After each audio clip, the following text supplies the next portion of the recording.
Hey everybody, this is Dana from GMAT Ninja, and today I'm going to explain exactly what is happening to you, both physically and mentally, if you feel like you're panicking while taking the GMAT. You probably recognize many of the symptoms of panic. Physically, your hands might be shaking, maybe you're sweating, your heart could be racing, you could feel jittery. And along with these physical symptoms, there are mental symptoms as well. You'll find it really hard to focus and pay attention, and in addition, it'll be really difficult to solve complex problems because your working memory capacity has been reduced. To explain what's going on, I'll walk through something called the Yerkes-Dodson Law, also known as the inverted U chart.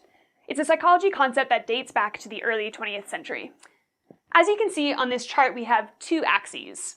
One is your energy activation level, or how amped up you are to perform the task at hand.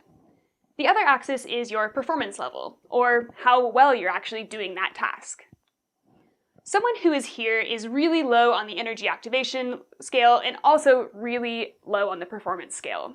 So that's someone who feels tired, they feel sluggish, they're not awake or alert, and predictably, they are not doing that well at performing the task.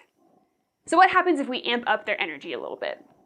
Well, if you come about halfway down the chart on the energy scale, you'll notice that you're actually at your highest performance level. This is someone who feels alert, they feel awake, they're focused and calm, and they're ready to do the task in front of them. This is called your optimal performance zone, and this is where you want to be to perform your best on the task. But what happens if we amp up that energy even further? Well, you'll notice that with really high energy, your performance will actually decrease. So that is where you are if you are panicking on the GMAT. Your energy is too high for the task at hand. Okay, now what can you do if these symptoms arise on test day? You kind of have two options at your disposal. The first one is to reframe the symptoms in a different light. Let's say your heart is really pounding. Instead of thinking, oh man, my heart is pounding, I must be really stressed out and anxious, you can think, wow, my heart is pounding. I really care about this and I have shown up today. Studies show that simply reframing these same symptoms in a different light can help mitigate the negative impacts they have on your performance. Your second option is to just try to get back into that optimal performance zone by lowering your energy activation level. One of my colleagues started to feel these exact symptoms while he was taking the verbal section of the test. He was just completely unable to focus on the text in front of him.